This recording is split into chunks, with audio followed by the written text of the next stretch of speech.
The Untouchable True School Sports Empire proudly presents something the boxing games are missing. Hey, what's going on? It's your boy BT, and I came here to talk some boxing with the thousands of True School Sports subscribers. Now, you guys know the deal. It's once again the 90 Days of Boxing, day number 33. 33 like Alonzo Mourning, 33 like Patrick Ewing. We still going strong. I've kept my word. Don't matter if I'm tired, happy, excited, sad, whatever. It could be whatever. But we've showed up every day giving you guys a world-class boxing talk. So it's good to be here once again. Every day I get a chance to go live, I'm grateful for it because, life is short. So you always got to appreciate every last moment. So good to be here. A lot of stuff going on in our beloved sport today. Lot of interesting news that I'm going to touch on while I'm here for this next, 45 minutes to an hour. But hope everybody's well. I know today's live's a lot earlier than the other ones have been. I've been trying to get into a habit of maybe going live a little earlier every more often, because I know like I'm on the West Coast right now. Back home it's like 4:35, right, for about almost 5 o'clock. So people are just getting off work. So if you're listening to this and you're getting off work, I hope work was good for you. But before I get into the boxing and before you guys start commenting, let me just do the program reminders as always. Saturday gonna be 2 live fight reactions, one in the morning and one at night. In the morning, I'll be live for Junto Nakatani versus Santiago, the big Japanese card in the morning, and then at night we'll have Edgar Berlanga versus Patrick McCrory. I'll be live in the morning, possibly live at night, and it should be a good time. But while I'm sitting here, make sure you smash that like button. If you're watching the playback, smash that like button and get your comments in. But while I'm sitting here waiting for the comments, I'll touch on some things here. The big news in boxing today was the fact that Canelo Alvarez. It was reported that PBC are ready to pay Canelo upwards of a $35 million guarantee to fight Jaime Munguia on May 4th. But if not, then he wants Jamal Charlo. Obviously, PBC wants the Munguia fight because they're of the mindset, and I think they're in the right, that the Munguia fight would sell better than the Charlo fight. Now, let's talk about it, because in order for PBC to do the Munguia fight, it's going to require Canelo to do something that maybe he doesn't want to do, which is work with Oscar De La Hoya. And that's going to be quite interesting. I know a lot of people are upset because they wanted Canelo versus Dave Benavidez. And that's been a fight that's been talked about for now, we're talking about 3-4 years. So we'll see. Jamal Charlo, nobody wants to see that. Like, Jamal Charlo shouldn't even be mentally fit. He's not mentally fit to box, let alone fight, someone at the Canelo Alvarez level at this moment in time. Good fighter, talented, but I don't think anybody's really clamoring for that right now. But Munguia versus Canelo, that going back to that whole dynamic, you got Oscar De La Hoya, who I think is in a really interesting position, right? Because if you guys remember, De La Hoya was trying to make Munguia versus Charlo not so long ago, about a year and some change ago, maybe about a year and a half, 2 years ago. He wanted to make that fight. PBC weren't really interested in doing it. So now, if Oscar wants to be petty, he could literally say, "Nah, F that. I'm not doing nothing with you. We not doing that deal. We not taking that fight." And they can go on to do other things. Because you got to remember, Munguia does have options. I mean, obviously Canelo is the best option from a legacy standpoint, from a money standpoint. But he's got Edgar Berlanga, right? If he wants to speak, that's a Puerto Rico versus Mexico fight. You got that fight. He's got what other fights he's got? He got a couple other fights as well, but that he's got a couple other ones. So I'm not gonna be surprised if they find a way to not make this fight happen. My question is gonna be: is will Al Heyman, will PBC, will they still give Canelo that $35 million guarantee to fight Jamal Charlo? Because let's be real, nobody wants to see that fight. There's no demand for it. People are gonna call it a massive cherry pick at this moment in time. Will there be issues if PBC doesn't want to give Canelo the $35 million guarantee for the Charlo fight? That's really and truthfully the real interesting part of that equation. But shout out to everyone here. We got my man Nathan. Shout out to Nathan, Memorial Gardens. Long-time viewer of the channel. Good to see you, champ. Hope all is well. Got drunk Irishman in the chat. Good to see you, champ. Hope all is well. Also, guys, aside from just that whole Canelo, PBC, Munguia thing, Canelo had some interesting quotes today, and some of you guys may agree with him. Some of you guys may laugh, but basically, Canelo did an interview with one of the Mexican networks, TV Azteca, and he stated the following, and I quote, "Neither Sugar Ray Robinson nor Carlos Monzon would have beaten me." So make of that what you will. What y'all think about that? You know, I mean, I know people. I've already seen people clowning Canelo for that quote. But to be honest, I don't get mad at fighters for saying things like that because listen, this is the hardest sport in the world. You should feel like if you've been boxing as long as Canelo and you've achieved what he's achieved, you should feel like that about anybody like that. Nobody can mess with you in the ring. So I'm not mad at him for expressing his confidence that he could have beaten some of the all time greats. Now, do I think he could have beaten Sugar Ray Robinson or Carlos Monzon? Probably not. But I'm glad he believes that because that is that kind of confidence that got him to where he's at. You know. But yeah, make sure y'all smash that like button, man. So the YouTube algorithms, they know that you guys mess with the untouchable and that you guys like my content, right? Because sometimes YouTube be trying to keep me down, but we still rap. We still get it done. So yeah, there was that. Also Canelo Alvarez. There was a picture that came out today. Canelo was spotted sparring. He was sparring with Maurice Hooker, the former 140-pound champion, and it's good work. It's good work. You know, Hooker. Honestly, I didn't know Maurice Hooker was still boxing. I know that last time I seen Maurice Hooker. Maurice Hooker fought Blair Cobbs, and that was a fight where he lost and got knocked down a couple times, and I haven't really seen her much of him since. But I love Maurice Hooker, a good guy, overachiever in the sport. Good to see him in the gym getting work with top fighters like Canelo. Supporter of boxing, shout out to him. He says, BT, who do you think Charles Conwell is going to fight next after signing with Golden Boy? I think that I don't know who will fight next. That's kind of hard to gauge, but I think that he will get some sort of stay busy fight, maybe a fight against a guy in the top 20. And then I think ultimately he was signed for a purpose. Charles Conwell is with Golden Boy Promotions because they're gonna use him as an opponent for Virgil Ortiz. And I'm not against that. That's a good fight. Conwell's been at the top of the rankings for a long time. He probably should already had a title shot, but maybe some management problems hindered him from that. And now, it makes a lot of sense. Virgil Ortiz is, I think, number 6 in the WBC. Conwell's 1, so I don't see why that fight doesn't wind up happening. And I guess the next, outside of Golden Boy, the most realistic fight for Conwell, or a fight that I could see happening. Maybe I'm being a bit optimistic, but I'd like to see Charles Conwell fight Xander Zayas, because I feel like Xander, he's good. Charles Conwell is good enough to get the fight, but he's not so above Xander's level to where I feel Peter Khan would make the fight. So those are the 2 fights I'm looking at for Charles Conwell as far as the big fights. That's just me. Drunk Irishman says, I didn't know Rung Visai was fighting on Friday. Dude has 6 fights in 11 months since the BAM defeat against weak opponents, but that's still better to be active than to spend the entire 2023 outside the ring. Listen, you dropping game on me, man. There's so much boxing, such a global sport. There's so many fighters, so many things going on. There's so many things to keep track of. I didn't even know that, so I didn't know he was fighting on Friday. So thank you for that.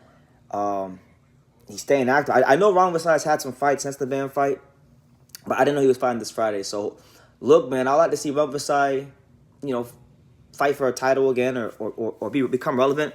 I think the last time I heard anything about Ron Visai was talking about campaigning at bantamweight. I'm not sure if he's at bantamweight, but I remember hearing that he was going to go up to bantamweight. So shout out to Ron Visai, man. I mean, I have a love-hate relationship with Ron Visai because I respect him. I think he's a fantastic fighter. He knocked out my favorite fighter in history, and it was a very sad day when he knocked out Roman Gonzalez. But, he also showed some great counterpunching when he beat Gaio Estrada in their first fight. So I got a lot of respect for him. Really good fighter, and I wish that, and I hope that he finished his career as strongly as possible. Robert Sanchez, Austin, Texas in the building. What's good, champ? How are you? He said, what's up, BT? What's up, man? How you living? I got Ngannou beating AJ, but he will have to knock him out to win. That's the only way. Ngannou, I don't think is an outbox anybody. And I don't think Francis Ngannou is looking to outbox anybody, right? So we'll see how it goes.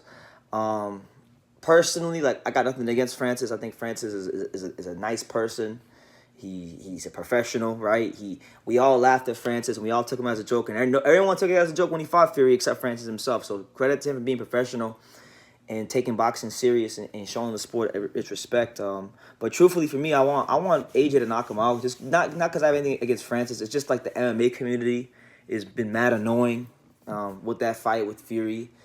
And I don't like how it makes boxing looks. The more Francis continues to do well, and if he starts knocking people out like top guys and ex-champions like AJ, it just makes boxing look like bad. So I'd rather AJ knock him out and then or win decisively, and then God willing, maybe it's wishful thinking. Maybe AJ fights my boy Hrgovic, man, because that was supposed to be the plan. Him and Filip Hrgovic were supposed to be fighting in the first 2 quarters of the of this calendar year, and now with this whole Saudi thing and Francis, I'm not gonna get what I want, so I gotta sit here and hope that Hrgovic fight, some other big name that's not a champion. It's ridiculous. Guy's the IBF mandatory, and he probably has the longest weight.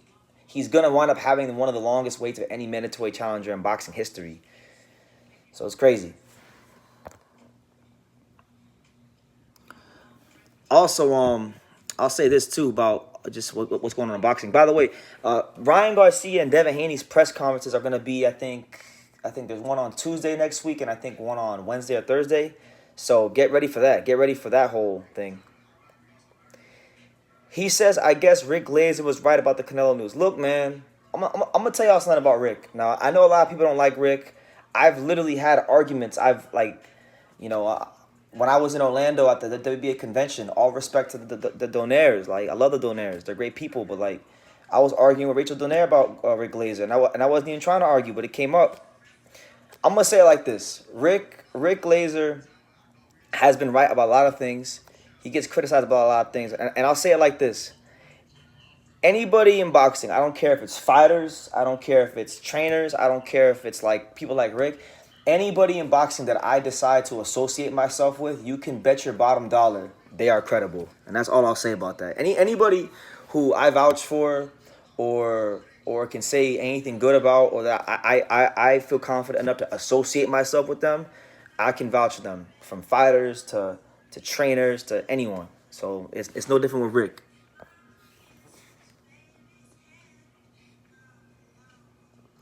I don't know why anybody wouldn't believe Rick. Rick, when it comes to that whole when it comes to anything Golden Boy related, you should believe Rick, because Rick talks to these dudes all the time, Eric Gomez and Oscar. So if there's anyone that's gonna know anything about the Golden Boy side of things and what's going on in boxing, it's gonna be Rick. But look, I get it. Not everyone likes him, and that's what it is. E.K. Trent, he says, "What up, BT? What up? What up? What's good? What's good with it, man? Hope all is well. We just here. I'm trying to I'm getting today's live in a little bit earlier because I'm telling you, people think True School is superhuman, and I gotta be honest. I make this look easy, but it's not. So yeah, my body's been feeling it, so I wanted to come on here a little live earlier so I could enjoy my night when it gets late tonight. But good to see you, man. I know boxing. I mean, there's some things going on in boxing. I know boxing ain't the fastest right now. It's that time of the year where we're about to head into a real good stretch, but it's still kind of a little slow. So yeah, man, get your questions in. Mankey Crazy wants to know now. Mankey Crazy, he's asking. Shout out to him. He's asking the pertinent questions, the important questions. He says, BT, what is the origin of the name True School? That's a great question, man. So I remember very vividly. So I'm gonna give you guys a little history lesson. So 2000 and I'm gonna say 12. So we're talking about now, what is that? 12 years ago already. That's crazy. 12 years ago, long before I had a channel, long before there was a True School Sports YouTube channel, believe it or not, there was a True School Sports blog.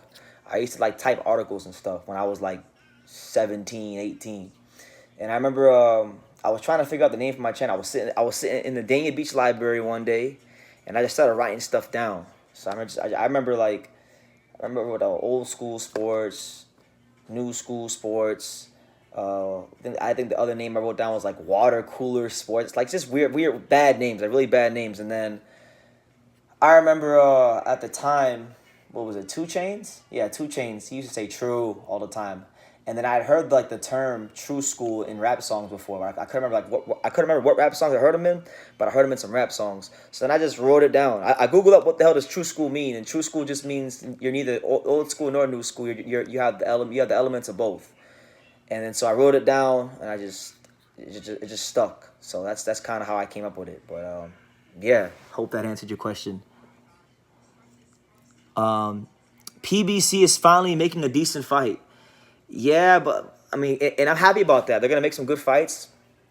But the thing is, they're still gonna. They need to really and truthfully get their guys like some fights because we're already about to be in March, and there's a lot of guys on our roster who don't have dates. You just had Stephen Fulton the other day, who was on Twitter talking about, oh, I've only fought this amount of times, this many years. That's some bullshit. So he want, there's a lot of quiet as kept. I know for a fact that there is a lot of disgruntled Al Heyman fighters. So I'm happy they're making the good fights for the fans. I want them to do well. I don't root for the downfall of any promotional company because again, this isn't hockey. Like this isn't Panthers versus Knights or Panthers versus Bruins. Like it's boxing. I want the whole sport of boxing to do well. So PBC's doing well and Matchroom is doing well and Golden Boy's doing well. Then that only benefits the sport.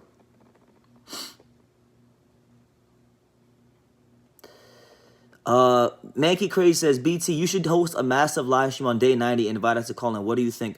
That's a great idea. Honestly, I know I've been saying it for a long time. We're like super overdue for like a call in or like a live stream where I get you guys on here. I just haven't done it because honestly I'm out west. I'm really tired, and when I do those kind of lives, I want to make sure I have energy and whatnot. So when I get home, I think I'll be home like March 3rd or March 4th, something like that. So when I get home, like somewhere around that time, we'll definitely do one. The end of March, basically April. Wait. I feel you on the MMA community because they can only do well at heavyweight, no other weight. They was trying to say that Alex Pereira could whip Khalil Cole in sparring, but Cole was Khalil Cole would beat the dog shit out of Alex Pereira. Yeah, Alex Pereira is a good fighter. Respect him. He beat Sean Strickland, but Khalil Cole in boxing match, Khalil Cole would do him dirty. Khalil Cole is pretty good actually. Khalil Cole might effort on to be light heavyweight champion one day. He's really good. I just saw him fight down here in Vegas. But yeah, well, I'll definitely say when I get back to South Florida and I get back to my normal setup and all that stuff, we'll do a panel and you guys can hold me to it. Like I want you guys to actually hold me to it. Like when I get back to Florida between March 3rd and March 6th, like somebody remind me because there's a lot of things going on in boxing right now that I have going on, and I will forget. Like I promise you, I will forget. So please, if you gotta remind me every single live, say BT March 3rd or March 6th, somewhere that day. You said you do the call-in live or the panel on the panel live where you invite people on, then hold me to it because I even I need to be held accountable. But I know you guys been asking for a long time. With those kind of lives though, I kind of grew sour towards those kind of lives. Not because I dislike anybody, but it's just like I remember in 2020 when I used to do those panels, I used to have like 7-8 people on a live, and it was just a lot of drama. And I'm not a drama guy, but. We'll do it a certain way. When I decide to do that, when I get home, we'll do it a certain way. But I hope that answered your question. And yes, make it crazy. On day 90, we'll do a massive live. On day 90, we might just F on and do like a 7-hour live, 7-hour live or something like that. You know?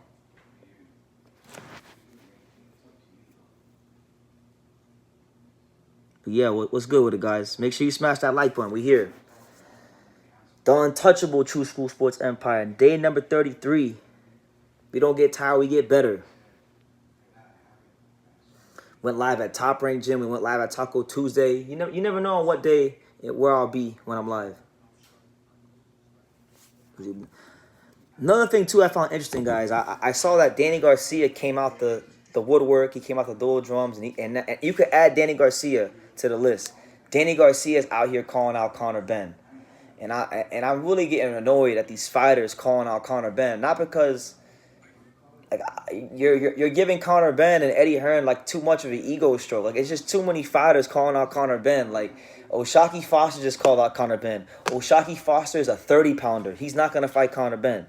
All these guys calling out Conor Benn. And Eddie Hearn already said if you watch the post-fight press conference, he already said, look, the hearing with the British Boxing Board of Control. They're probably gonna get cleared soon to box in the UK. So when they box in the UK, when they get cleared, he's boxing in the UK, and I don't think it's gonna be against anybody too great. I think it'll be like a nice little return, comeback type thing, and that's how it's gonna be. But Pete Dobson fights this guy, and now all of a sudden he got exposed by Pete Dobson. Not everyone want to fight him. So how about this? How about if Danny Garcia want to fight Conor Benn? Why don't he fight Pete Dobson first? Why don't he fight Pete Dobson? New York versus Philadelphia. That'll be a good fight. You know, and the thing is, Danny Garcia isn't fighting a young. In that case, Danny Garcia ain't fighting a young killer. Pete's like 33 or 32. Danny's probably like somewhere around that age. So why not that fight?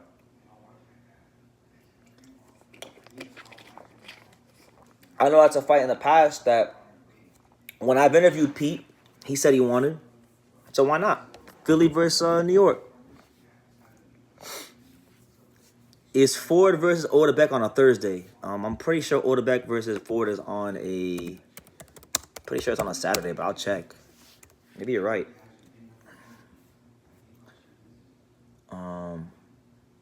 No, it's on a Saturday.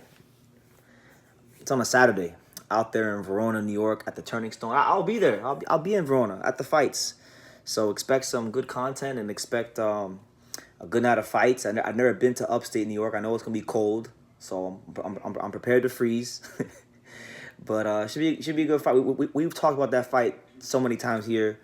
That's how you know that this is the home of boxing, because like people don't even talk about that fight, and I'm over here talking about that fight like it's a damn pay-per-view HBO pay-per-view fight, you know.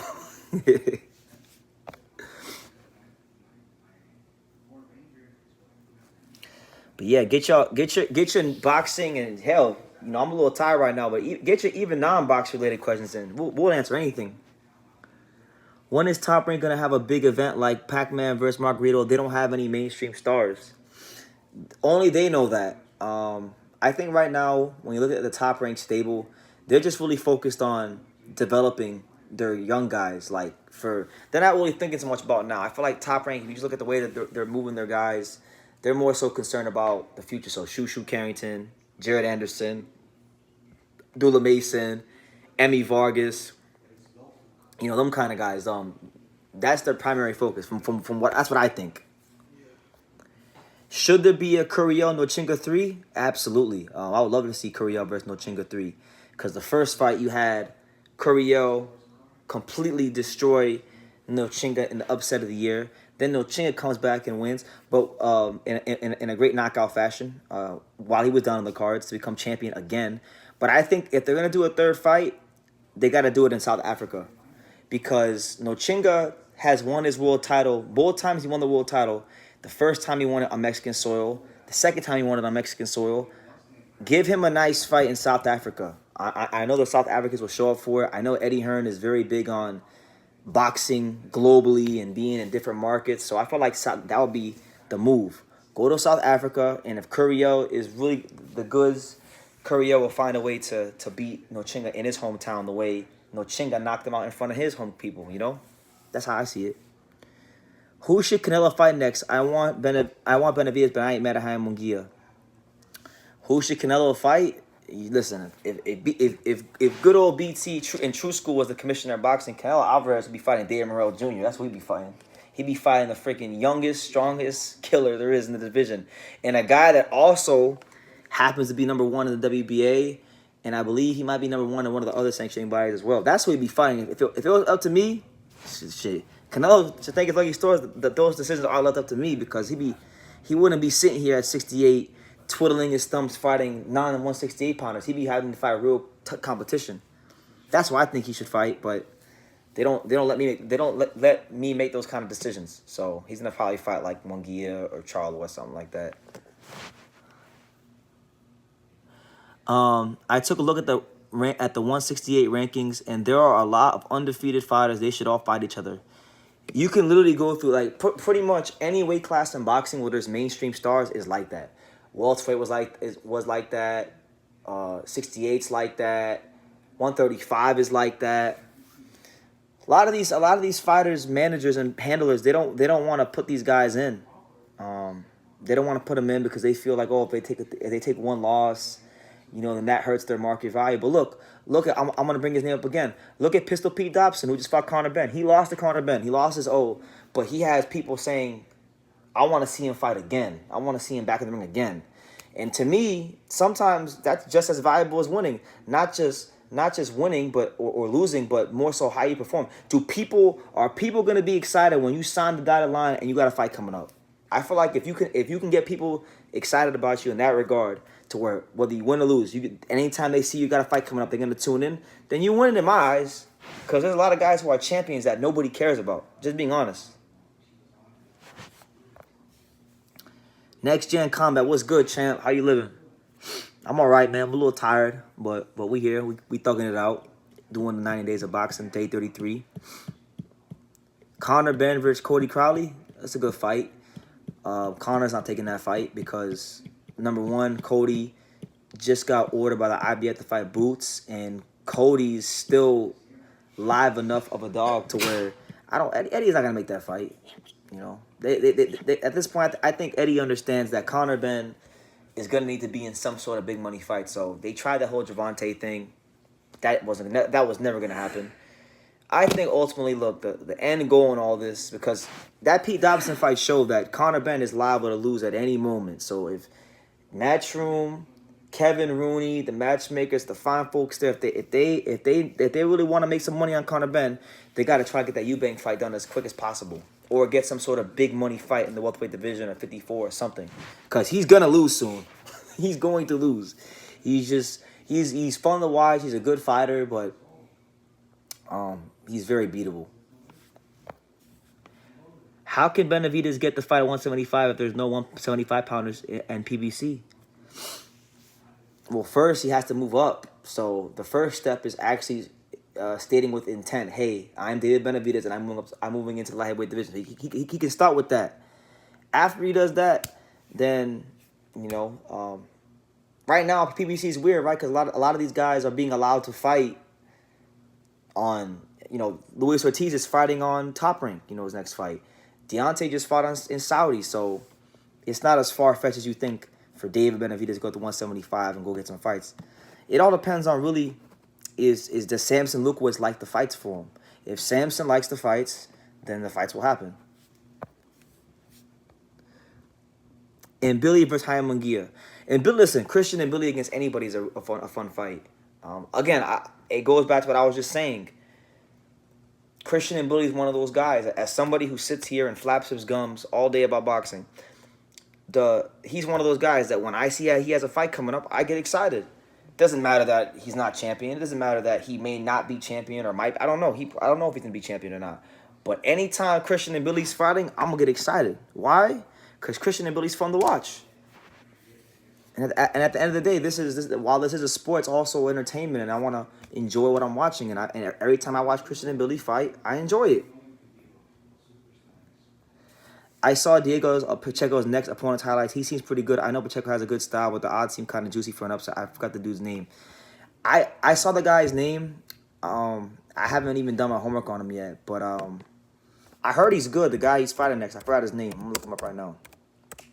I'll actually be here in Vegas for that fight, because I'll tell you guys this. When it comes to 168, one guy that I've been big on for a long time, I'm not just 1 year, not just 2 years, not even 3, longer than 3. We're probably talking about 5 years or more, is Diego Pacheco, man. Ever since when Eddie Hearn saw that first crop of American talent to Matchroom, you know, Otha Jones III, Raymond Ford, Nikita Abibi, Amma Williams. I've been adamant for years that Diego Pacheco was the best out that group, and you know, he gets a good test. So he's fighting a guy named Sean McCalman, who's 15-0. I don't know. I'm not gonna lie to you guys. I don't know a ton about Sean McCalman, but apparently he's from Denver, Colorado. 15-0, 7 knockouts.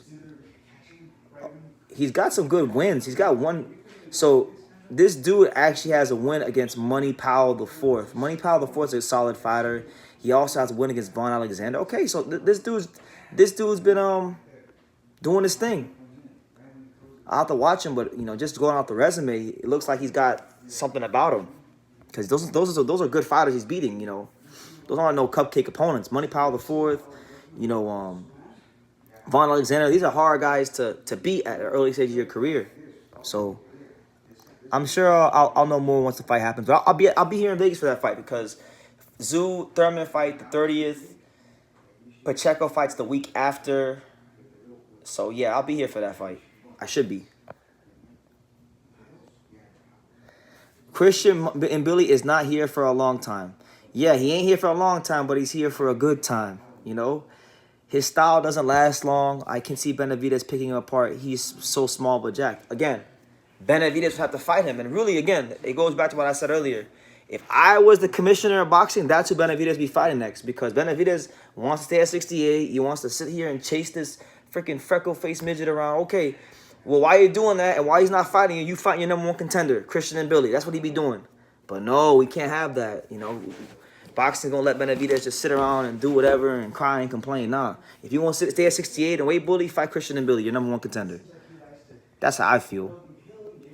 What do you think of Devin Haney versus Ryan being at the Barclays Center in New York? Is that where the fight is actually happening? There's no way in hell they're actually fighting there, because that's a West Coast fight. They're both Cali boys, but I know the press conference is there. So if it's in New York, then I think the Zone are idiots. Andrade versus the winner versus Lara and Zarafa. Well, Andrade has to get down to 60. And Andrade, I'm not sure if he's going to be able to make 160 healthily, because he just went to 68. So I would like, I don't know, man. I feel like Andrade, a healthy Andrade at 160 could be anybody, but I just don't know if he's going to be healthy. But if he's healthy, I think he beats both those guys. Did you see the Guido Vinialo fight? The same ref who nearly got that guy killed is the same guy, right? I guess he did. What was he on the Top Rank card? Was he on the, I didn't see his fight, but he was on the Oshaki card? No, I didn't see it. But Guido's got some work to do, man. I know Guido, he's not a guy that I think is a threat to the top guys in heavyweight. Hitchens versus Gustavo Lemos. Who do you got? I'll go with Hitchens by UD. I think Lemos is a dangerous puncher. Arms are pretty short. I think Hitchens should outbox him, but he better stay switched on, because if Lemos touched him at all, if he hit him with anything, Hitchens may feel some pain in their felt before, because that boy could punch.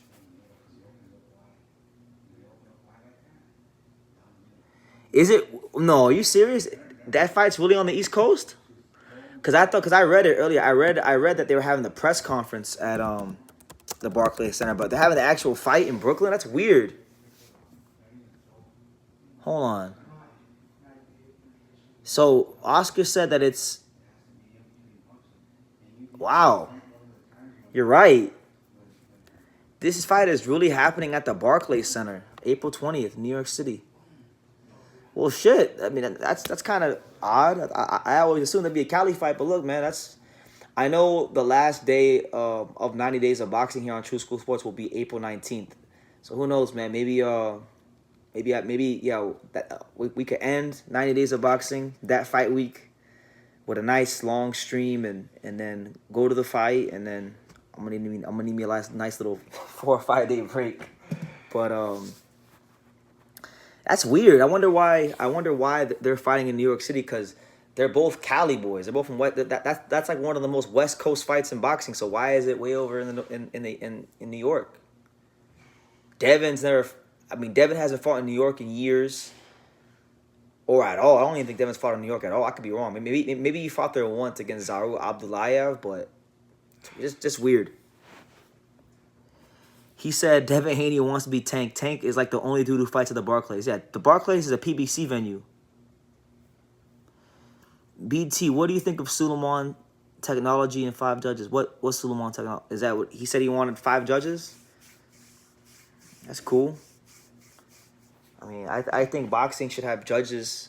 I think it should be mandatory in boxing if you're a judge. They need to get eye exams every 4 months. Every 4 months, judges should get their eyes checked. And not even just that. I feel like with judges, I'm not even sure if it's smart to have judges right there by the ring. I feel like you should have maybe 1 judge by the ring, and then the other 2 judges should be like in like the press box, so they have the best view of the fight.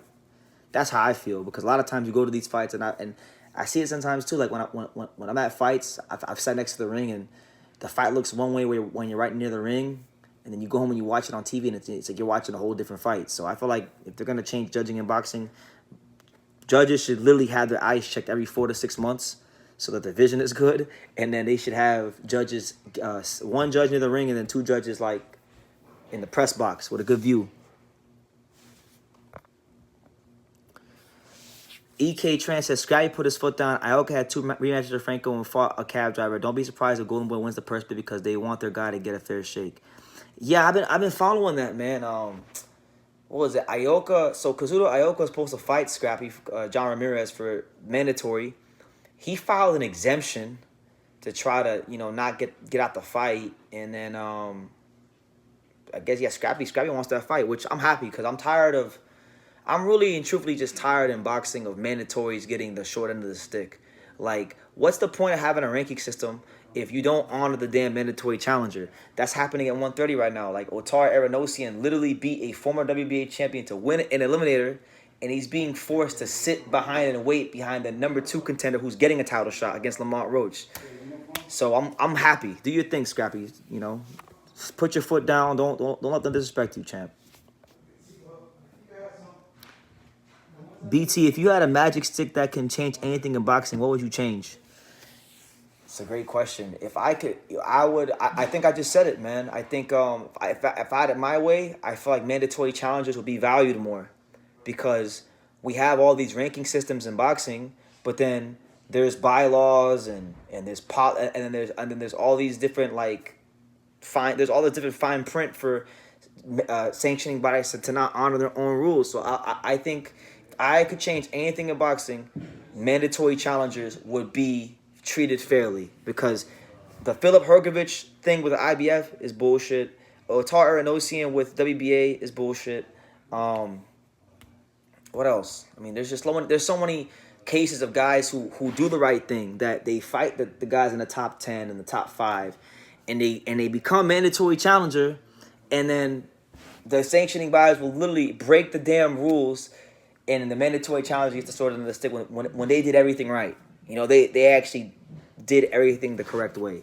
I don't like that, because I see very frequently what fighters go through, and every fighter has a different path when they in a different like some guys not everyone's an Olympian, right? Not everyone has the luxury of having everything just the red carpet rolled out for them, right? So the guys that don't have that luxury, that actually go through the proper channels to become mandatory challenger, then I fight those guys shouldn't be screwed around so much, and they are. And I would also in boxing get rid of step aside money. There would be no step aside money in boxing. Why? Because that is one of the ways that boxing devalues mandatory challengers. Now, the guys that are mandatory challengers, they don't know no better. They're like, okay, well, if a guy wants to offer me money to not fight, I'm gonna sit there and take the money. But that money, more times than not, is not good for the mandatory challenger, because yes, you get money to not fight, and then the champion can fight who he wants to fight. But then now you're forced to wait, and then you're putting yourself in a disadvantageous position where you're not going to be able to, you're going to be screwed. You're increasing the likelihood of getting screwed if you take step aside money. That's what it is. Jack Catterall did that when he fought. What was it? So Josh Taylor wanted to fight Jose Ramirez. Catterall was mandatory challenger. Taylor paid Catterall step aside money. Catterall eventually got his fight just to get robbed against Taylor, and literally just off of the one decision to take step aside money in 2021, Catterall is still dealing with Josh Taylor now in 2024. So that's why I don't like step aside money. So mandatory challengers would be honored more, and we would completely eradicate and execute all step aside money. The hell with step aside money. It's stupid.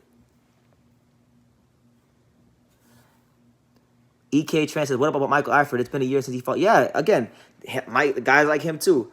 And I know boxing fans are like, oh, well, we don't want to see this guy fight. Then guess what? Then we should have a ranking system. Like, if it's just about, oh, we want to make the best fights happen, or the biggest names fight each other, then there should be no rankings. Then it should just be a popularity contest. It looks like Jared Anderson is a dad now. LOL. I saw that on the heels of your video rightfully criticizing his painfully weak opposite. Listen, man.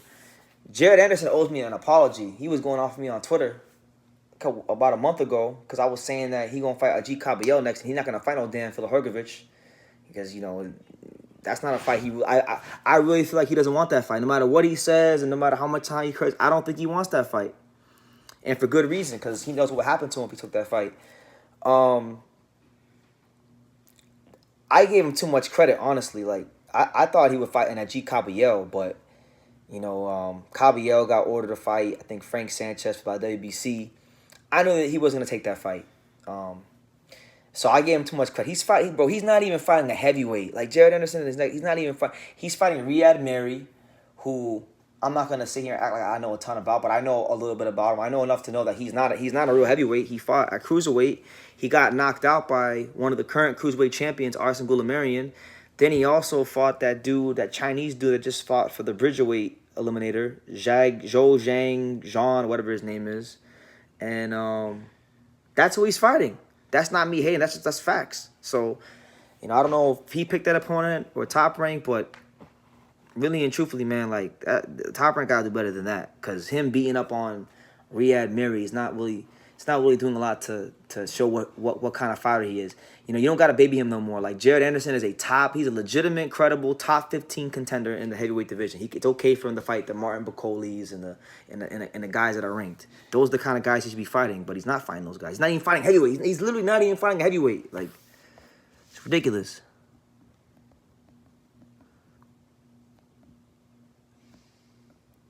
Did you watch the Nah, I don't really watch UFC like that, but I know what happened. I knew a couple people in LA that went to that fight, but nah, I didn't watch that fight. But I know Volkanovski is a damn good fighter in MMA. Yes, again, another one. Carlos Adames, another one. A guy that's being screwed. He's literally the WBC interim champion.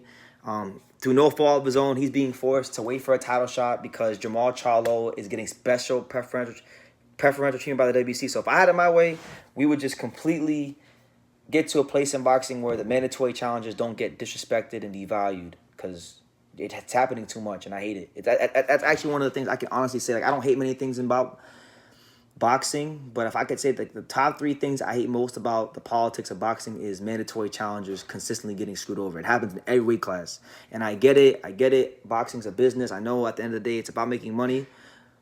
But then if that's the case, then why don't have a ranking system? Like, don't follow your own rules. All I'm asking the sanctioning bodies to do is follow their own rules. And I'm telling you guys, I'm giving the whole boxing world fair warning. This past year at the WBA convention was only a preview. I'm gonna start showing up to more of these conventions, and if these sanctioning bodies don't tighten up and they keep screwing hardworking, honest fighters that are doing the right thing, I'm gonna start really speaking up, and it's gonna get real hectic for them. They don't want that. Y'all see my dad. Y'all know my dad's crazy. Remember, I'm his son. So everything he's capable of, I'm capable of the same thing. That's right. The apple don't fall far from the tree. True. Isn't Lee? I can see him doing one day.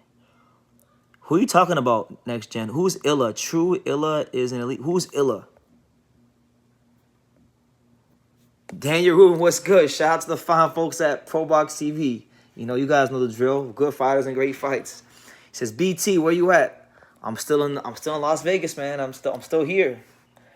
Just going to gyms, getting content, doing my thing. How about you? How's life treating you, champ?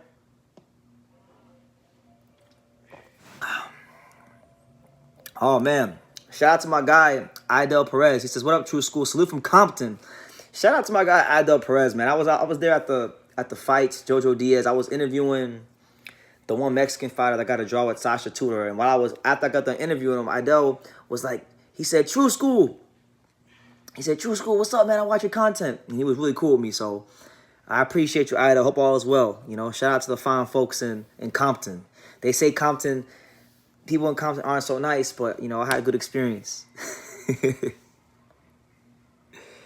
Daniel Rubin says, the greatest show on ice since Disney on Ice. That's right. Shout out to the Florida Panthers, the best team in the NHL. The soon-to-be 2024 Stanley Cup champions. God willing, I'm not going to get too cocky because, I know how hockey can be. I can get humble real quick, but I thought before last year, Daniel, that this year was the year. I thought before last year even started that this year was the year, and so far it's really feeling like that. So I know I'm excited about boxing, but I'm equally as excited, maybe even to some degree, even more excited about the playoffs started because I think they're gonna win the Stanley Cup this year, and I've been waiting my whole life for that. Shout out to Richard. Good to see you, Richard. I've been seeing all your comments, man. I appreciate you, man. You got me real inspire people like you, or why even when I'm tired like I am right now, I'm still coming here and I'm still doing these lives. So thank you, man, for all the good comments. Let me see. Oh, he's the guy that knocked out Volkanovski. I'll check him out, man. I'm sure there's a couple guys in MMA that if they decided to come to boxing, they could have they could have some success. I mean, there's been a couple guys like Clay Collard had a good little run a couple years ago. Kevin Effect says Bruins. Nah, man. Nah. You the ops. Kevin, we cool with the boxing, but if you start talking that Boston Bruins stuff, you the straight ops. We're not gonna be friends. Good to see you, Kev. I like Nick Ball, but he shouldn't get the fight with Brandon Figueroa because he's the interim champion. Let me see. Let's test that out. Wait, because who's the isn't Ray Vargas isn't Ray Vargas the WBC champion? I really don't. Honestly, I'll be honest with you. I don't even think boxing should have interim titles. Like that's another thing. Because the reason I don't like interim titles is because an interim title and an interim champion, like that's another, I feel like the mandatory challenger is the mandatory challenger. There shouldn't be another belt, because now the lines are being blurred between what is a mandatory challenger and what is a interim champion. I know that generally speaking, the interim champion is the mandatory challenger in like the de facto sense, but still, it's like, no, you have the ranking system, you have the mandatory challenger, and then you have everyone else. That's how it should be. So to counter your point about Ray Vargas and or Figueroa, wait, who was it? Ray Vargas and Nick Ball. Listen, Figueroa, who knows what's going on with him? He was supposed to fight Ray Vargas for the longest time, and I'm pretty sure the reason why it didn't happen had something to do with money. So that's probably why Nick Ball's getting the shot. Let me see. Shout out to Lance Meyer. Good to see you, champ. Hope all is well. But yeah, get your questions in, guys. 8:33, we here. Interim belts are just more Mickey Mouse. But exactly. And then you got guys that run around with the interim title, acting like they won the legitimate world title. So it's not only devaluing the mandatory challenger spot, but it also dilutes and devalues the actual champions. Because if one guy has a green WBC trinket and then another guy has a green WBC trinket, then who has the real WBC trinket? Who has the real title? How can boxing fans tell the difference? If one guy wins a WBC interim title, how could boxing fans tell the difference? Because some boxing fans think that the guy that's holding the WBC interim belt is the champion. So there's a lot of confusion. And I know that sanctioning bodies want confusion, because with confusion they can create titles and more sanctioning fees. It's a business. I get it. I get it. Like, I'm not that naive anymore. Like, I get it how it works.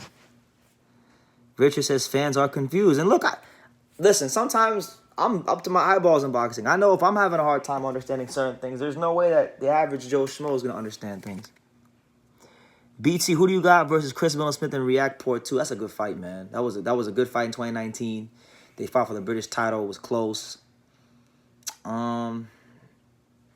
a hard one. That's actually a hard fight to pick. I would actually, yeah, it's hard. I would like to say Chris Miller-Smith, only because I think he's been more active recently, and I think he's gotten better since their fight for the British title. Reactport hasn't been fighting. Reactport, I'm not even sure you could say as good as he is. He's got one of the best straight right hands in British boxing, but I don't even think you could say he really improved a ton since that fight. He's pretty much the same fighter, but he's still very good. He's still a guy that's on his night, can beat the top guys in the cruiserweight division. Disappointed in Reactport because he kind of fell into that whole Ben Shalom boxer nonsense going on, where like Ben Shalom doesn't want none of his guys to fight any of the other champions. So Chris Miller-Smith being made to look like a straight coward. Like, I know Chris Miller-Smith isn't a coward, because Chris Miller-Smith's been in a lot of good fights, fought a lot of top guys. He's actually, to me, one of the most respectable champions in boxing. But he's being made to look like a coward because Boxer and Ben Shalom, they don't want him to fight Jael Pataya. They don't want him to fight the other champions. And I bet you if he does fight one of the champions, it'll be like the weaker champion. It'll be like what's the guy's name? Noah McCallion, the dude that just won the WBC title. Like, it'll be something like that.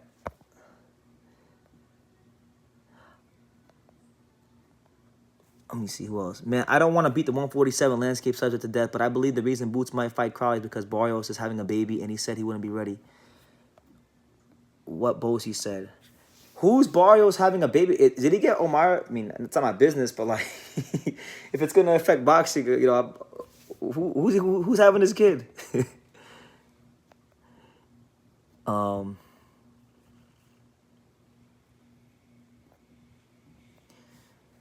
the cruiserweight division is boring. I don't think so. I like the cruise.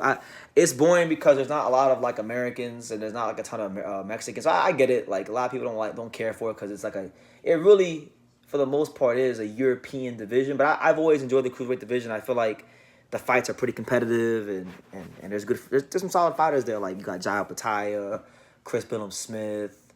You got Zoto Ramirez in there now. You got my guy, my favorite cruiserweight, Isaac Chamberlain in the mix. He fights anybody, you know. So I like cruiserweight. Whatever happened to Michael Cheslak? He had a first round KO over the dude that knew the distance of better BF. Yeah, Michael Cheslak, he's the European champion right now. He's the European cruiserweight champion. He actually got ordered to fight my guy Isaac Chamberlain for the European title. And that's the fight I'm hoping. That's the fight.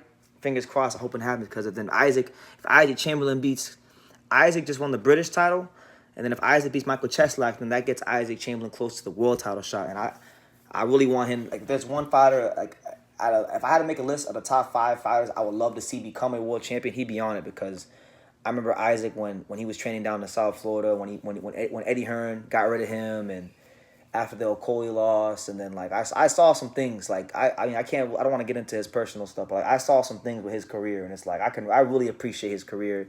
Just even him getting to where he's at now, winning the British title, it's like I'm happy for him. And the dude has had to fight all the toughest guys in the cruiserweight division.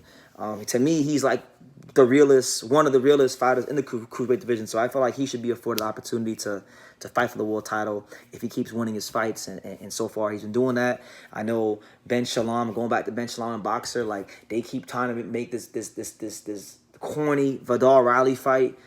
Vidal Riley doesn't deserve to fight Isaac Chamberlain. He just now won a Southern Area title. Like, he's only even being mentioned for the Isaac Chamberlain fight because of his social media and because of his relationship with KSI. He's not getting linked to that fight because he deserves the fight or he's one of the top cruiserweights out there. No, it's all stuff that has nothing to do with boxing. So he needs to do what Isaac Chamberlain was forced to do, which is he needs to go fight, you know, one of the top guys from the UK who's undefeated, you know, in a big domestic fight. He needs a Vidal Riley's fighting Michael Lawal. If that's the case, then that's okay. That's a good fight. That's if you want to fight Isaac Chamberlain, that's the kind of fight you need to take. You fight the guy that I just beat for the British title. You beat him. Boom. Now you can call out Isaac Chamberlain. Now I can sit here and say, you know what? Okay, he beat a guy that was British champion that fought Isaac Chamberlain. It's a common opponent, big puncher. Now we can talk. But right now, he ain't doing nothing but flapping his gums. And truthfully, he was doing all that talking about fighting Isaac Chamberlain. And then when Isaac pulled his card, because I've been following it, I haven't made any videos about it, but I've been following it. When Isaac Chamberlain pulled his card and said, okay, let's make the fight, and wanted to start negotiating, now Vidal Riley's quiet. Now nothing's happening, you know? So a lot of these fighters, man, social media has been good for boxing, but social media, I think, has also damaged a lot of fighters because you got fighters acting in ways that aren't even themselves. They just want to say and do things that aren't even really in their character just to, you know, get some attention. And Vidal Riley, respect to him, but he's no different than fighters that do that. Who was the guy that kept rabbit punching Briedis and then Briedis elbowed him in the chops? It's why I like Briedis. So stop calling out Jake Paul. What fight was that? Was it Christoph Govacki or Huck? Might have been Marco Huck. I forgot. It was in the World Boxing Super Series. I remember the fight. I just can't remember who it was right now. Chev Clark versus Isaac Chamberlain. Again, I mean, good fight. I respect Chev Clark. He's a good fighter, but again, like Isaac should be able. Isaac already fought guys like Chev Clark. He fought Okolie. He fought Smith. He fought Michael Lawal. He fought Wadi Camacho. He fought Luke Watkins. He literally fought the damn whole UK cruiserweight division, like of his era. Let him go fight Cheslak and the European champion and the guys in the top 10 and the top. He earned that. Like, he actually earned that. But I mean, I wouldn't be against Chef Clark versus Isaac. Isaac versus Chef Clark's a good fight.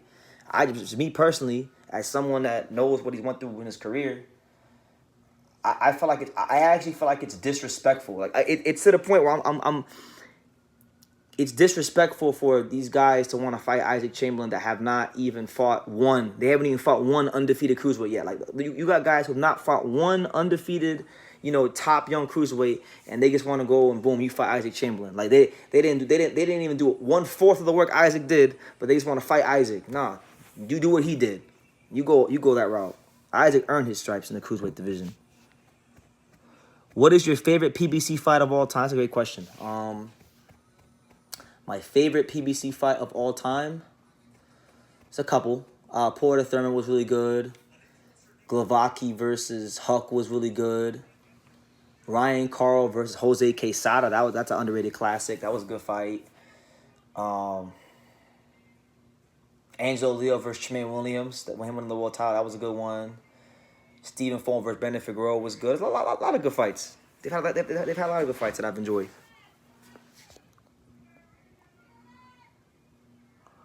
Yeah, he does. Richard Hedges has a fight coming up in April against Lemos. I'll be in Vegas for that fight. That'll be a good fight. That's on the undercard of Diego Pacheco's next fight.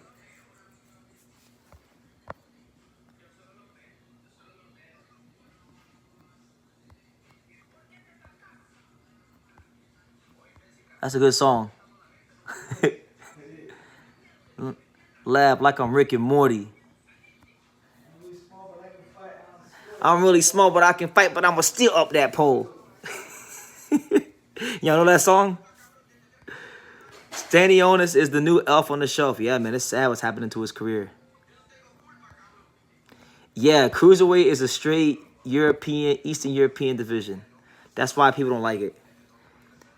Richard says, Angelo Leo versus Rafael Espinoza. Oh, my God. I love that fight. God, please make Angelo versus Rafael Espinoza. That's a fun fight. I'd love to see that fight. Espinoza's tall. He's champion. He's Mexican. People are gonna. I think the boxing fans would really win with that fight. What y'all think? I'll check the temperature. How do you? What do you guys think about Angelo versus Espinoza? Do you like the bridgeweight division?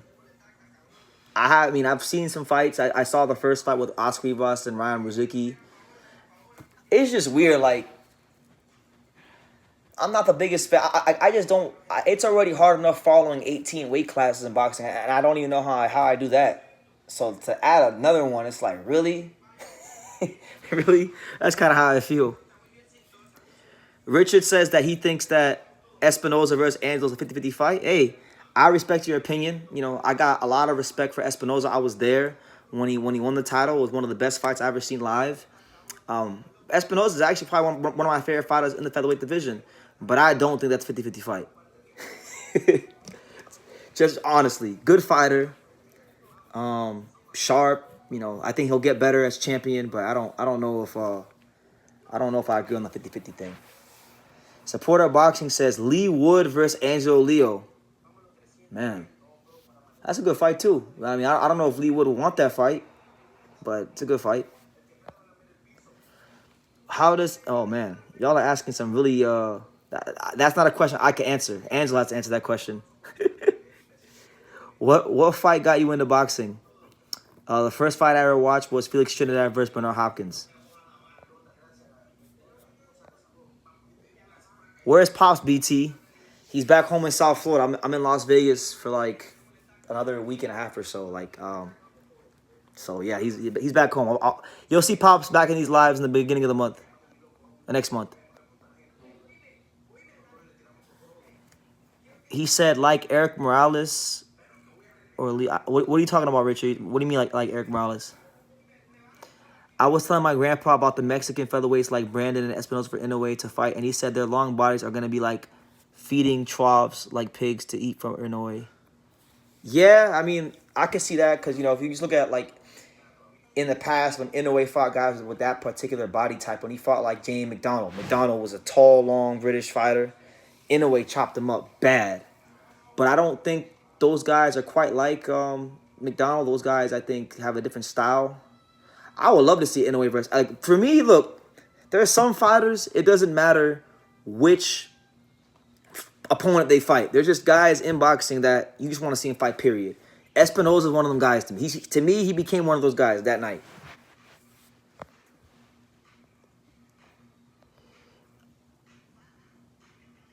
Is Espinoza like Eric Morales?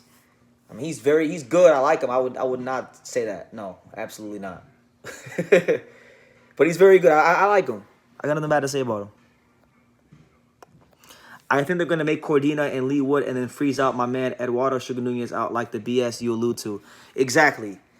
That's going to be another example. Like, I might need to make a whole, like, one of these days I might sit down and just write down every time a mandatory challenger in the last 12 months has been screwed over and do a whole video about it. Because, Eduardo Sugar Nunez, he's not one of these mandatory challengers. Like, I don't think any mandatory challenger should be screwed over, but he shouldn't be screwed over at all because he ticks the boxes for a guy that people want to see fight. He's exciting. He punches hard. You know, he's even Mexican, so you got the Mexican fan base potentially that could get on board with his fight. There's no reason why he should be frozen out. Especially, too, because Eddie Hearn represents him. Eddie Hearn represents Joe Cordina. So it's matchroom. It shouldn't be hard to make at all. I can't definitively say anybody beats Espinoza. I thought Robeisy was really the best at 126 at the moment. You know, all respect to Robeisy. I respect him. He's a good fighter. I never thought Robeisy was the best at 126. I thought he was very good. But nah, man. The guys at 20, I'll tell you, there's four guys at 26 that I like. There's four, all right? And any one of these four I'd be okay with Inoue fighting. None of them, and by the way, none of them have belts right now. Okay? You got Espinoza, you got Shushu Carrington, you got Otabek Komatov, and you got Angelo Leo. Those are the four guys at featherweight that I like. Those are the four guys at featherweight I want to see when Inoue moves up, fight one of them four. He fight any one of them four, I'm good. I wasn't even all the way sold on Nunez until I watched him beat Rockmouth the way he did. I think he's the goods. Yeah, man. Eduardo Sugar Nunez is awesome. And I just hope that he doesn't get screwed over like a lot of these guys that have become mandatory challengers and other weight classes are getting screwed over. Because he's fun to watch. There's no reason. There's no reason why he should be screwed over. Alex says, what's up, BT? What's good, Alex? Good to see you, champ. Something tells me Raymond Ford is going to beat Otabek. You think so? I mean, hey, they fight the fights for a reason. I'm super adamant that's not happening. Zero. I want to say zero, but it's not happening. And unless Raymond Ford clips him early in the fight or you know, finds some magical stamina out of nowhere, I don't see it. And I'm gonna tell you like this. I don't think, after going back and really breaking down the film, I don't think that Otabek's only path to victory is by knockout. I think Otabek can outbox Raymond Ford. Yup. Because Raymond Ford, after 4 or 5 rounds, he loses his base. Like, he loses his hand positioning goes crazy when you start throwing punches at him and he gets tired. He's a busy, like I said, he's a front runner. So I think I can see Otabek. If Otabek keeps hitting him and he doesn't go down, Otabek will outbox him. Remember, I told you that too.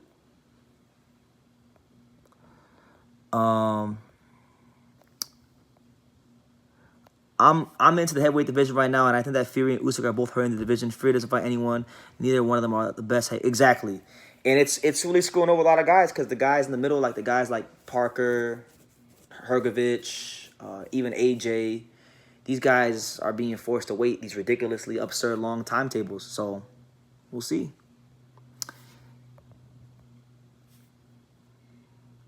Yeah, Otabek is the guy top rank signed, not Ford, but I see what you're saying, but the fight is near New Jersey. Listen, man, it could be in New Jersey, it could be in Kalamazoo, Michigan, it could be in Madagascar, it could be in freaking Brazil. Otabek Komatov is not losing Raymond Ford. That is not happening. I'm telling you, unless Raymond Ford got magically learned how to not be a front runner after 4 rounds, he's not beating Otabek. I'm telling you that straight away. There's guys at 26 that can beat Otabek, but Ford ain't one. I don't think Ford is one of them. That's just the truth. You know, but again, if I'm wrong, I'm not a sore loser. If he go out there and he turned into like a mini Jerron Ennis and just put a clinic on this dude, then I'm gonna have to sit here and humble myself. And I'm not against that. It's only boxing, you know. I've been right a lot of times here on True School Sport, but I've had some wrong ones, so it is what it is. I got no problem humbling myself. I feel like Odebrecht isn't as sound on the inside if you get in his space, but that's not even in for his game to take the fight there. Listen, I've seen him spar about 50 to 60 rounds in the gym. I wouldn't classify Odebrecht as an inside fighter, but he's got no problem going down to that body. He's got zero problem going down to that body. I've seen him, I don't want to say too much, but I've seen him butcher some guys down there. Shushu versus Fulton. Good fight. I know Shushu has had a lot to say about Inoue, so naturally he's had a lot to say about Fulton and what Fulton doesn't have, right? So why not, you know? Ford is training with Shakur. That's cool. Ford was training with Shakur when Ford got beat, when what's his name? When Edward Vasquez was smacking him upside the head the whole fight, he was training with him then. What does that mean? Shakur can't get in there for Raymond Ford. That's like when they say, who was it? When these guys, like when these fighters who train with Calvin Ford, yeah, you got Tank's trainer, but Tank ain't gonna go in there and throw an uppercut for you. You gotta go in yourself.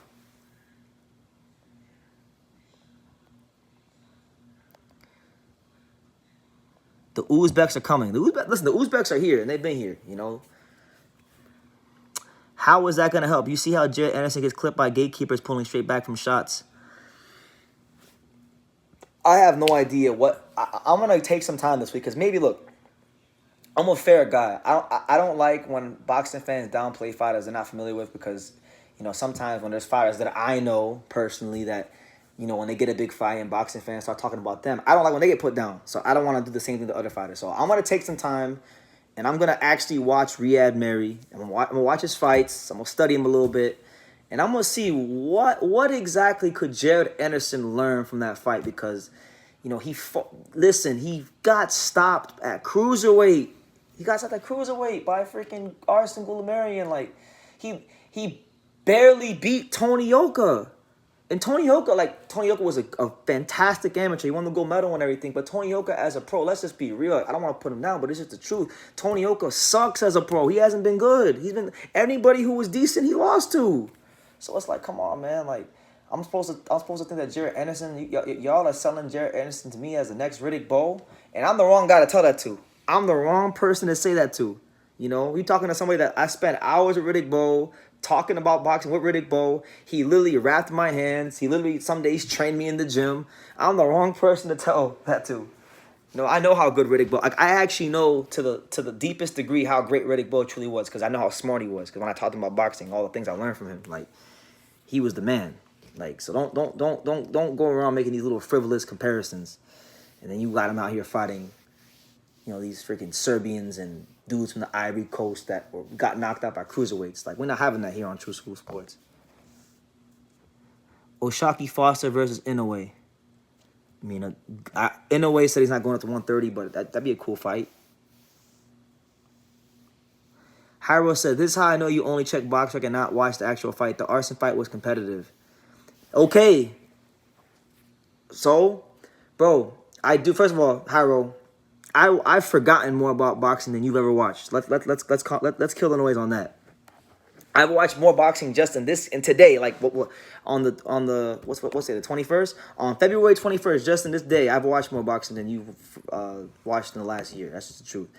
I haven't watched Riyad Mary fight a ton at all, really. Like, I've seen highlights here and there, and look, even if it was competitive, the reality is that Arslan Goulamirian is still a cruiserweight. He's a cruiserweight, and Jared Anderson is supposed to be a guy that is fighting for, like, you know, he's a top 15 ranked, credible heavyweight. Like, he's beyond this level. So I'm just calling it out for what it is. It's a cherry pick. And I'll tell you right now, if he goes in there against Riyad Mary and doesn't look sensational, because that's why Top Rank made the Riyad Mary fights, to make him look sensational. If he doesn't do that, then we'll have to question, how good is Jared Anderson really? Because boxing, you know, they call the ring the chamber of truth. It's a results-based business. It's a results-based business. So you have to go in there and you have to get the results, and you got to look impressive, especially when you're fighting guys that really and truthfully are not elite.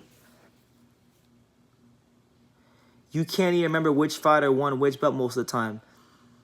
Okay, give me an example, because what you're probably gonna do, because you do this all the time, is you're gonna nitpick one weight class, or one time I talked to you where I forgot the exact title, because I'm around boxing all day. I'm watching dudes spar every day in the gym. I'm reading the rankings every day. I'm editing videos every day. So forgive me if I don't get every last little fact about boxing right, but you know,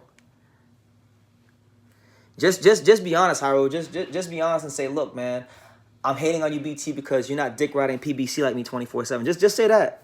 Just say that. You don't gotta take all these shots at my boxing IQ. You can just say, look, BT, I'm mad at you that you don't dick ride PBC like I do all day. Just say that, and we'll be all right. Albert Bell versus Espinoza. I mean, Bell is the #1 contender. Bell has been trying to get that big fight for a long time. I like that fight. Efe Ajagba versus Richard Torres, they're not doing that fight. The Torres is like, he's like, and he's a cool guy, man. But Torres is like 7 fights from even Efe Ajagba. Like, he needs a lot of work. Yeah, that fight's not happening anytime soon. But it'd be cool. You don't even know Boachuk is fighting for the real belt. I'm a casual, though. I don't know that Boachuk's fighting for the belt because, what is it, 54? Because Jermell Charlo was declared champion in recess. So there's all, and that goes back to, see, this live has been great because it's all tying into what I'm saying. There shouldn't be interim belts in boxing. There shouldn't be all these things because it causes confusion. Now, the WBC just declared Jermell the champion in recess. That's why the quote-unquote the real belt is up for grabs, because he's the champion in recess, meaning that he can come back at any time. So you're wrong. I do know that. So you're exposed. Donnie Hainsworth is Torres' next opponent. Total Can. Is that the guy that fought Brian Jennings a couple years ago? I remember a guy named Hainsworth fought Brian Jennings years ago. Hainsworth. Donnie Hainsworth. Pretty sure that was the guy that fought Brian Jennings. They used him. Yeah. Brian Jennings fought him in, I think, 2019, and he stopped him in 3 rounds. I remember him.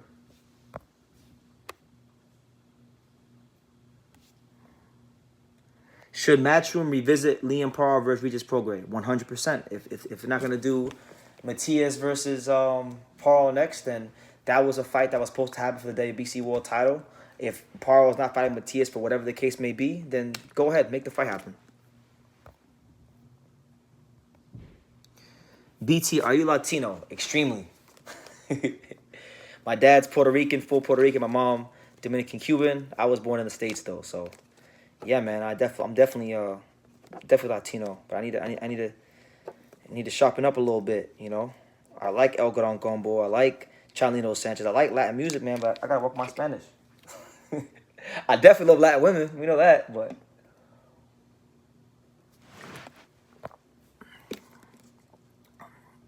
why are they not making Matias versus Parr? That's a good fight. I don't know. I actually have no idea. The reason why is very uncertain, but I just know that they said that it's not happening next. Go on, BoxRec. Even Mauricio said it.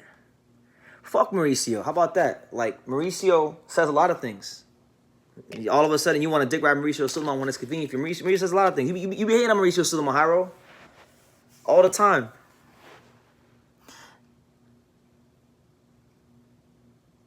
This is why you never want to debate me. There's no debate.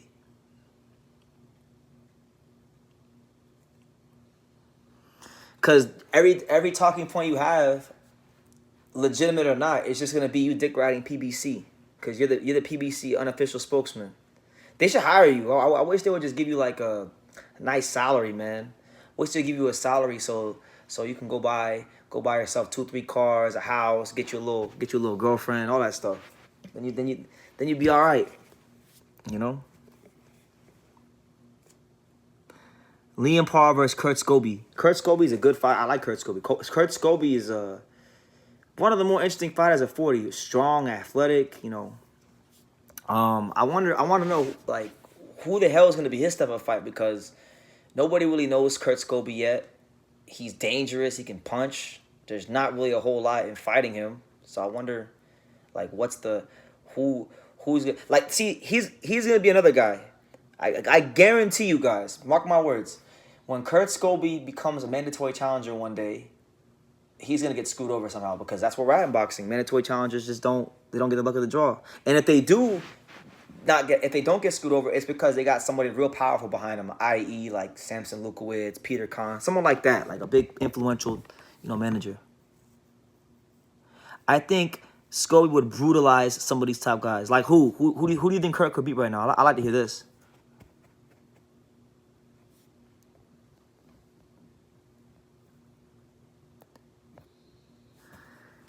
But yeah, man, there's a lot like 140 is gonna be a real intriguing weight class. Regis, really? Are we all just gonna destroy? Are we all just gonna shit on Regis now because he lost to Devin? Is that what we're doing now? Because everyone beats Regis now. Regis is a bum now to everyone. I don't know. Kurt Scobie, from when I watched him fight, he doesn't like to move around. I mean, he doesn't move around as much as a guy like Devin. So I feel like that's gonna be a fight where Regis will actually get a chance to do more of what he likes to do, which is punch through the target and hurt you. Did Zarria not beat Regis? It was a very close fight. I didn't score it, but I thought it was close. Watching the fight live, when we were live for it, and I thought they would have given it to him. It would have been all right. Like, I've never seen Kurt Scobie fight. I just watched him last month for the first time when I was doing my prospect review series, and he's strong. Angelo Leo versus Bruce Carrington. Who y'all got? It's a great fight for the division. I mean, look, they're both really talented. Those are two of my favorite fighters in the division. But it's hard, honestly. And I'm not gonna lie to you, it may be maybe a little biased because I see Angelo in the gym all the time, but I'm privy to. I know how much he's developed, and it'd be hard for me to pick a lot of guys at featherweight against him right now. I'd probably lean towards Angelo. I haven't really seen Chushu fight anybody who was capable of really pushing him back. All the guys who come forward and that were aggressive with Chushu, like Jason Sanchez, Bernardo Torres, these guys, they don't have the type of dimensions, the pivots, the angles of a guy like Angelo Leo, nor the experience, nor the championship pedigree. So, I'm not sure that's a fight that Chushu would win. I don't think so. And I don't think that that's a fight Top Rank would explore. Because one thing I can tell you is Top Rank knows who Angelo is. They know who he is very well because I know he sparred a good amount of times there, and so they're not even going that route. Angelo's going the WBA route. That's the only sanctioning body he's ranked in. Shushu's going the WBO route. That's the only sanctioning body he's ranked in. So that's why.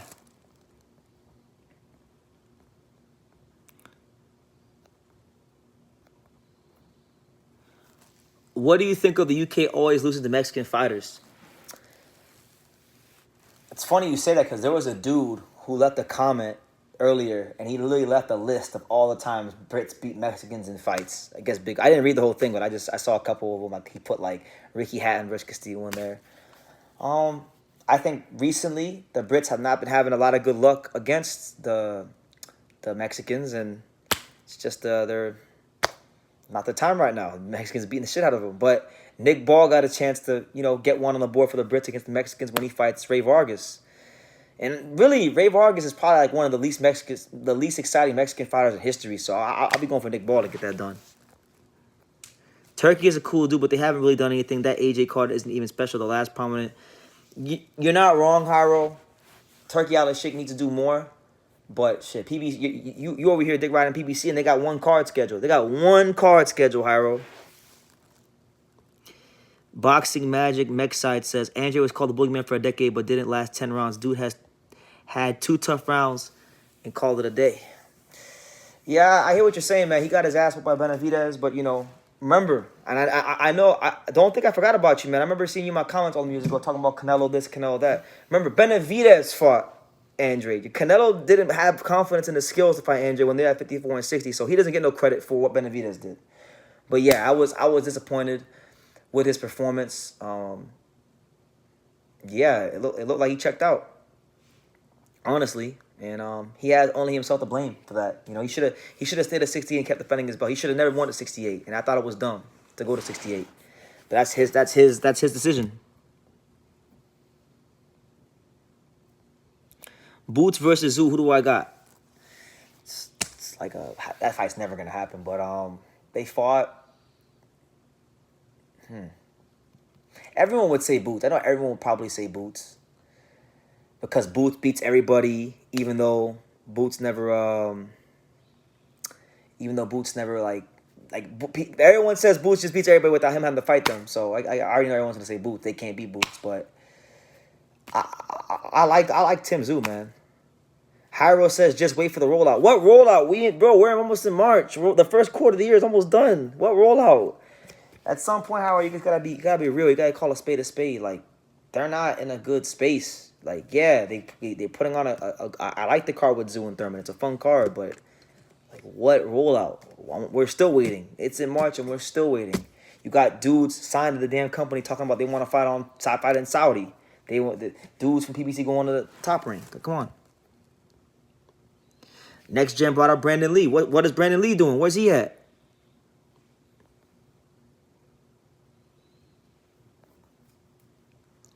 Do you hate PBC or is it the fanboys? No, I don't hate PBC.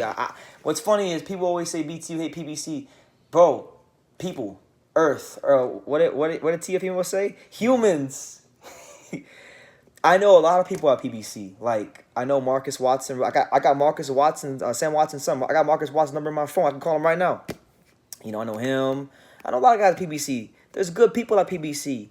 I know some photographers at PBC, but I just don't like the fact that I can't stand a lot of the guys that like Hyro that shit on every promotional company, but then dick ride PBC.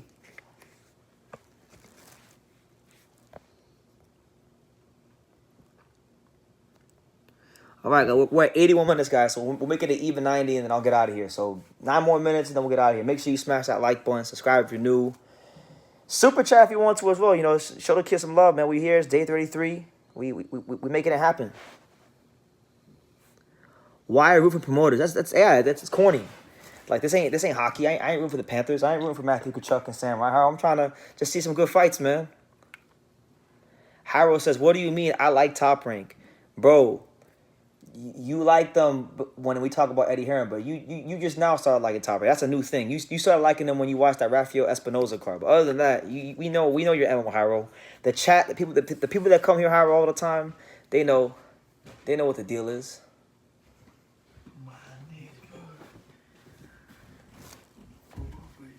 You read already? He said, keep doing your thing. After he's done. Yeah, I'm almost done. I got like 8 minutes. Back massage? Yeah. He's like, You ever wonder why Al Heyman is hiding and never supports his fighters? Yeah.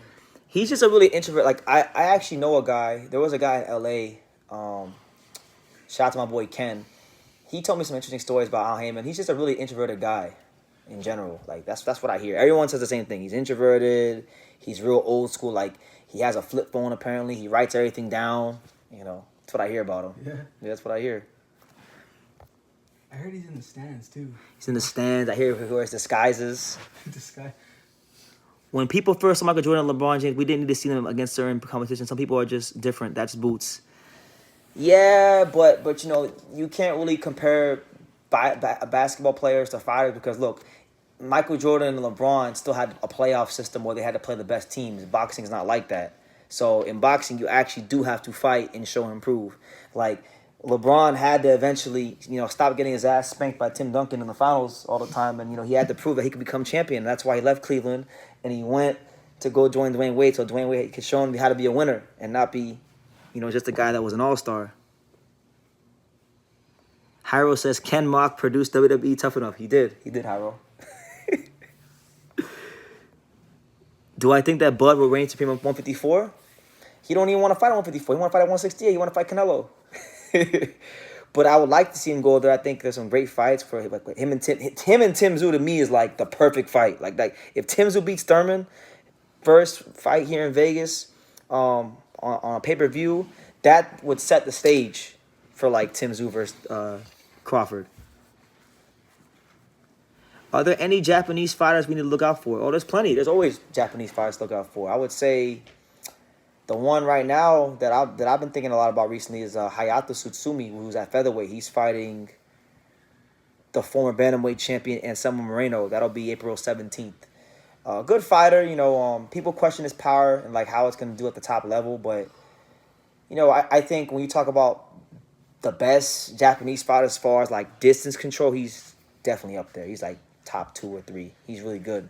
Just even me, like I like him, but even I don't know how his power is gonna translate. But apart from him, one of my favorite Japanese fighters that like nobody knows about right now is this 140-pounder named Homura Fujita. He's the Japanese champion. I think he's like 12-1 or 13-1 or something like that. He had one loss early in his career. He lost in the in Japan. They have what they call the Rookie of the Year tournament, where they have prospects from different regions of the country in a specific weight class fight each other. He made the final early in his career, and it's always when these guys are early in their career and he lost in the final. But he's a very good fighter. I think he's someone that if he could get to the States, he'd be a star because he can actually speak English, and he's a really cool guy, and he's got an interesting style. He can switch a little bit.